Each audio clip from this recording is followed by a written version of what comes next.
Dialogue ఉంది గుర్తుందా? National కాదు ఇంటర్నేషనల్ అని. దానికి కొంచెం కూడా తగ్గదు. అది నార్మల్ డైలాగ్. అందరు డౌన్ ఫాల్ కోరుకుంటున్నారు, దాని గురించి ఉన్న డైలాగు. డౌన్ ఫాల్ గురించి తప్ప ఒకరిని ఉద్దేశించేది ఏమి లేదు, ఎవ్వరికి లేదు. నీకు అసలు అర్థం కాదు కూడా. అంత బాగుందన్న మూవీ. అల్లు అర్జున్ గారు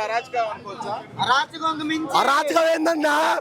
కేసీపీడి అంటారు చూడు, కేసీపీడి అమ్మ మొగుడు.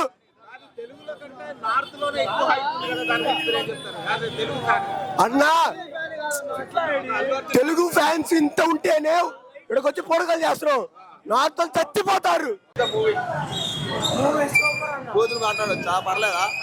కొత్త రాంబన్న సినిమా మాత్రం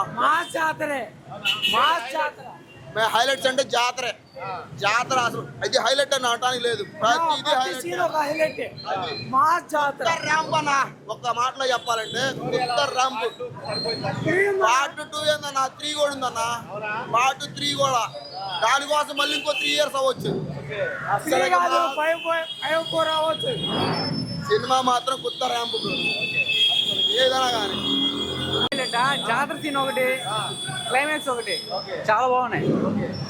3 సంవత్సరాల నిరీక్షణకి తెరదింటారా? పాన్ ఇండియా రేంజ్ సినిమా అనుకోవచ్చు. ఇది పాన్ ఇండియా 1000 crores పక్కా. నేను హైలైట్స్ ఏంటో సినిమాలో ఫైట్స్ బాగున్నాయి, సూపర్. అల్లు అర్జున్ గారు ఎట్లున్నారు? బాగున్నారు, కుమ్మేశారా? కుమ్మేశారు, మామూలుగా కాదు. కి వాళ్ళు ఏమని అనుకుంటారు బ్రో. ఓకే, ఇదే చేయాల్సిందైతే ఇదే చేయాల్సిందైతే 100కి 100 రూపాయలు ఇదే చేయాలి. ఓకే. పుష్ప ఫస్ట్ హాఫ్ అయితే అబ్బో దీనమ్మా జీవితం రష్మిగా హైలైట్. మాటి మాటి ఆ రొమాంటిక్ ఎందుకు వస్తుంది నాకు అర్థం కాదు. మాకు అలాంటివి రావట్లేదు.